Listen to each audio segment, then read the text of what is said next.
وكلماني بريهم بنتي رونتا لو بهدلياي بوتينكي يوكرين ويرو باورka u sheegtay ana buris ku soo dilaahay baydan leeyahay warbeenta iyo qiyaanadu ilbaxnimo ay u baahan yihiin hadda ka hor nima xaaskiisu fariin u soo dirtay waxayna tiri farmashiga ii soo maro kaniini madax xanuun ii soo qaad ogowna saaxiibta sahra ku soo salaamaysay kadibna ninkii wuxuu ugu jawaabay sahro waa tuma kadibna waxay ku tiri kaliya waxaan hubsanayay fariinta inaad heshay ee kaniiniga iga soo hilmaamin xoogaa yar markii la joogayna ninkii ayaa xaaskiisa wuxuu u qoray fariin kale wuxuuna yidhi aniga iyo sahraba farmashigaan joognaaye ma rumaysanaysaa kadibna ayadoo caraysan waxay u soo qortay ka dhaqaaqina meesha haddaan idin imaanayaaye daqiiqada kadib carar bay farmashigii ku tagtay waxayna ka weyday ninkii kadibna waxay u qortay idiin aaway ee farmashigii waan joogaaye isna si fudud wuxuu u yidhi xabiibti weli shaqadaan jiraa mana soo bixin inaad farmashiga imaatid un baan rabaye kaniiniga qaado warnamiyo waxaanu hata siyaasiyiinniman sheegadaano suud wiinka jara lamadaasas waa ka siyaasa badan boowahan goolkii galmudug waxaan ka maqli jiray xildoonkiiyo naagadoonka waxaa ka dhaxeeya beenta aryadhaha waa tii beenuraad male hore loo yidhi mid kale ha nugu daalinine samigay cabdulla wuxuu yidhi wax beenoo la buufiha beryahan waa nugu baateen wax beenoo la buufiha beryahan waa nugu baateen abdullow beryahan been baay nugu buufiyeen ee been ay nugu baawiyeen war waxa kale la yiri badowdaan aqoon baa iyagu booq u qabataase beenniman aqoon bay adduun tale ka bahda aryaga boosow taas abwaandoodan Allahu naxariista wuxuu hore uga yiri baadiya ragii joogi jira beled markuu aaday boqolaal waxay ugu tageen been isaga noole unana baadiya madiroogni may ka haysan jirnay bilato baseeto beenta baroy baroy baleen baroy aga warmadeeyo miyaadan maqal beentaada hore runtaada dambe u baas noqotaa war maxaa buutin idin ku diray dad falana tihiin beeniraad male dheelalaw run moodeen war kalamaanay waxa la yiri nin siyaasad qabiilay iyo dhakhtar daawagadaaya dagar waa ku hubtaa ahmadeero bilaasha taqaatirtan dhaliilase tubaakadan jeli jarboy mee waleeri war ma haysiine toddobaadkii xorriyadda la soo dhaafay dad badan calanka isku duubay kuwana daacad ka ahayd kuwana igu sawirta arki jirteen bay ka ahayd laakiin cid kastoo Soomaaliya wax garata waxa laga rabaa calanku difaacu rabaaye in la duubto ma rabo war toddobaadkii la soo dhaafay xorriyadda madaxweyne xasan sheekh ummadda Soomaaliyeed waa la hadlay war gabooso wallahi ka cafiye 26 June laba arkin madaxweynaha war bishaar ra'iisul wasaarihi miyaad ka tanasushay aga waraw wiil gub ka kol laba hadal ha gelin war xamse iigeeya miyaad hadda bilowdeen war xamse iigeeya looma kala hadhine madaxweynuhu wuxuu yiri qurba joogta Soomaaliyeed waxaan ka codsanayaa inay u gargaaraan dadkooda abaarta ku habsatay wuxuuna yiri weyligoodba dadkooda way garab taagnaayeen maanta ay ugu daran tahay war madaxweyne xasan sheekh qurba joogta aad buu u amaanay wax badan inay qabteenna wuu sheegay wax badanna waa haleeyeen iska jirhe war abdullo ku waxa leeyay kuwa nolosha ka dhacayo siyaasadda inta soo gala dhibaatada ku geysta weeye madaxweynuhuna ma soo hadal qaadin kuwa bal hadaba Soomaaliya miyaydan baraarugeen warnamiyo wal mooshiidin madaxweynaha kiidan lafta gareen waliba aray khuriyad lendabal dagohay illa birek makasiina gumaysi garsan ka dhax jirna hayehe lafta gareen mucaaradkii uu ku biiray boowe ilma gareenna ma ku raaceen mase waa ka soo horjeesteen guda wariya waraw wada jannee lafta gareen wiina fahmine wuxuu yiri dhalinyaradeenii shabaab baa duufsaday dadkoodiina ku diray dalkoodiina ku diray calankoodii ku diray dawladoodii ku diray diintoodii ku diray naftoodiina ku diray gumaysi kii ugu xumaana waan ku jiraa kolkaana wuxuu la hadlayay dhalinyaro la raba inay xoreeyaan dalka iyo dadka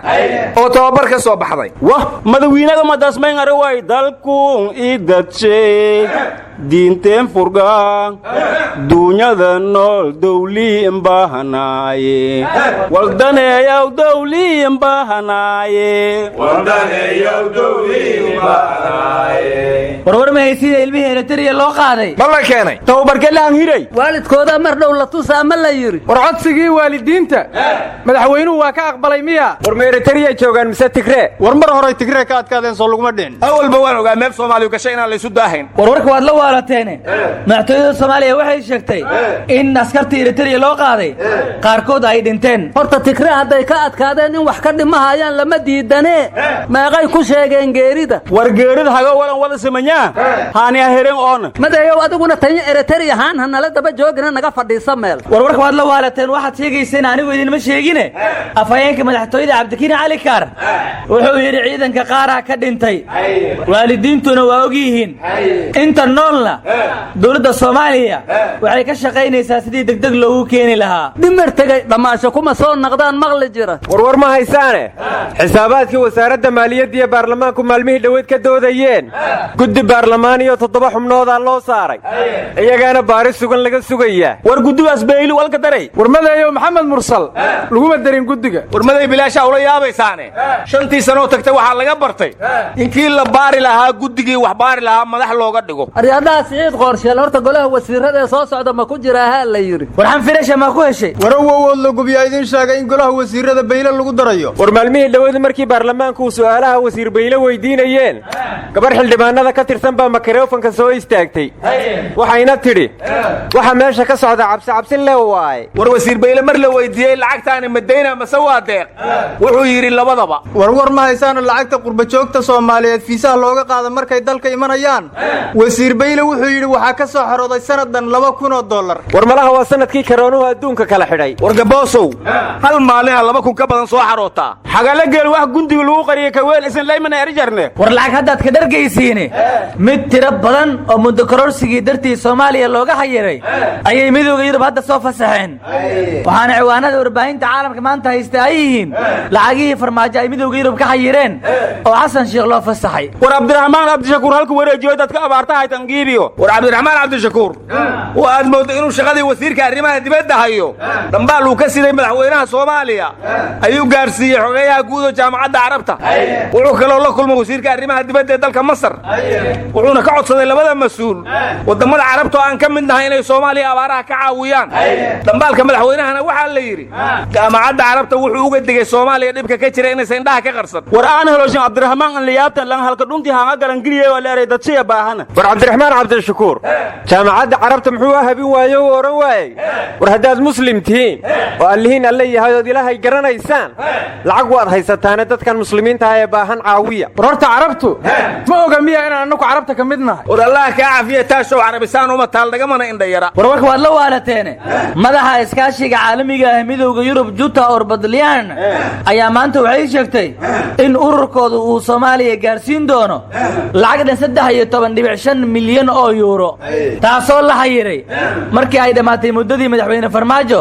doorashana la qaban waayey warwar ma haysaane awowood la gub 10 maalmood ee bisha barakaysan ee Arafa u horeysay baa lagu jiraa in la soomana waa sunno mu'akkada maalinta sagaalaad ninkay dhaaftana tala farihiisa kuma jirto waaye kalamaanay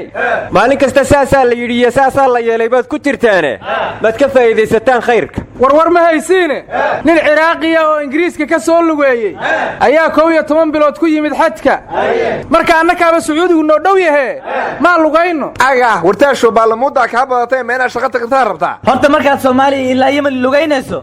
meeqa wejiyaad leedahay war sacuudiga soo tan maalin walba dhalinyarteena laga soo tarxiila maaha warwar ma haysaana hogaamiye daalibaan lahaydoo 30 sano ka hor la waayey oo la yidhaha mullah hibatullah aqoontasaadta waxaa lagu arkaa la yidhi isagoo meel baadiyaa beer ka falanaya war siyaasad dhibkeedaan arkay wax beer laga fasho waa tahay aga oo inaaba ma siyaasi hore aad ahaan jirtay war usaama bilaadan oo erinta jawle ama la arag doonee warwar ma haysaana madaxweynaha dawladda Puntland Siciid Cabdullaahi Dani baaq iyo dardaaran buu xalay jeediyey wuxuuna yidhi annagu haddaanu nahay dawladda Puntland wixii dhacay ka shalaayimayno abaarta iyo dhibaatada dalka ka jirtana waa ka qayb qaadanaynaa dawladda federaalka ay bulshada guud ahaanna waxaan ugu baaqayaa arrintan in si midaysan loogu howlgalo oo shacabka dhibaataysan loo kaco eebbow laxaga ma iska daysiino shalay waa dambaysaa ha la yidhi war cabdikuusow xildhibaan beena xanta waan haynaa inuu wasiir yahay ee aduma boorsadaad u qaadaysaa warawowood lagu war ma haysaana soomaaliya iyo etoobiya isdilay haddaad maqli jirteen eegga waxaa diray suudaan iyo etoobiya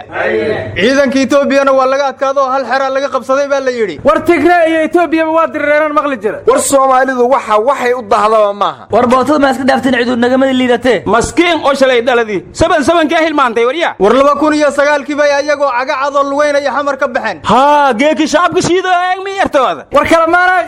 dalkeennaa dacwoodo wuxuu yidhi daruuftiyo ma dhalinin diifte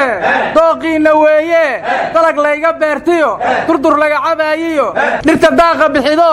duunyadu ku sooftaba laygama dul weyno daa inaygu deeqee dadka igu dhex noolaa damiirtiisu dhimato dareenkii wadaninimo laga saara daaho dibad iga jeclaadee darin eebbe fidiyiyo waxaan ahay madaalaan balse ima dareentaan dulyahow cammaysani warwar ma haysaana wariyaashii muddo ku xidhnaa somalilan oo uu ka mid ahay agaasime maxamed cabdi ilig maanta la sii daayey waraabood la jannay xukuumadda somalilan maanta waxay la kulmeen guddiga dhexdhexaadinta ee muranka doorashada madaxweynaha warwar ma haysaana walla weynay golaha wakiilada somalilan waxay barteen mooshinadiinnii oo kale hayehe ma wakhti kororsi ay arkeen muusi la baarada la fadohaye warawowood la gubsoolaanka ka tanasuli maysaan haddaad muushin barataan war labada mooshin mid wuxuu ku saabsanaa xeerka midaynta cashuuraha midna waxaa laga keenay xubnihii guddiga doorashooyinka ee baarlamaanku diideen inaan dib loogu soo celin karin dhulninkiisiiba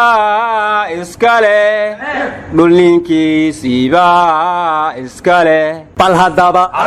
soomaaliyay miyaydan baraarugayn